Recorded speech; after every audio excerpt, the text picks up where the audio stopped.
Tutanchamon, meno, ktoré pozná celý svet. Aj keď bol faraónom len niekoľko rokov a zomrel ešte ako tínedžer, jeho príbeh fascinuje tisíce rokov.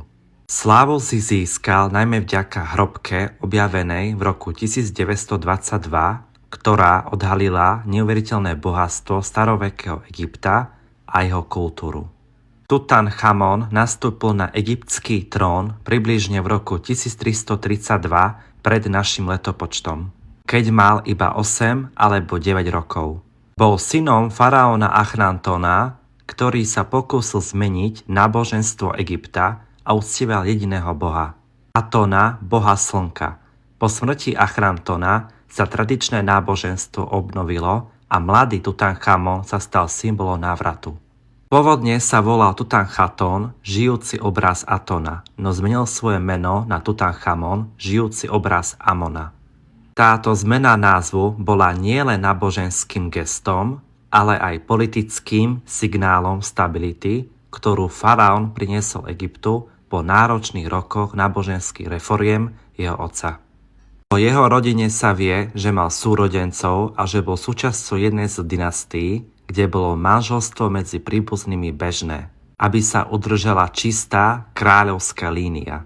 Tutanchamon sa oženil so svojou polovičnou sestrou Achnesenamon, čo bolo typické pre egyptskú aristokraciu.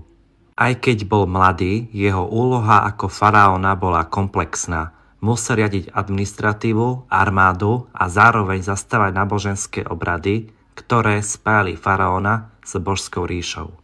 Najväčšou slávou Tutanchamona sa stala jeho hrobka, objavená britským archeológom Howardom Carterom v údolí kráľov v roku 1922.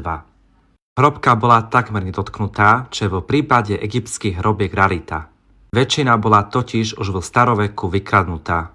Vo vnútri sa nachádzalo viac než 5000 artefaktov vrátane trónov, vozov, zlatých sôch, šperkov a slávnej zlatej pohrebnej masky, ktorá dodnes patrí medzi najikonickejšie symboly starovekého Egypta.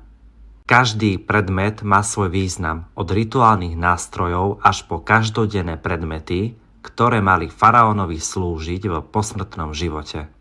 Hoci jeho vláda bola krátka a niektoré jeho politické rozhodnutia neboli revolučné, Tutanchamon sa stal najznámejším faraónom Egypta.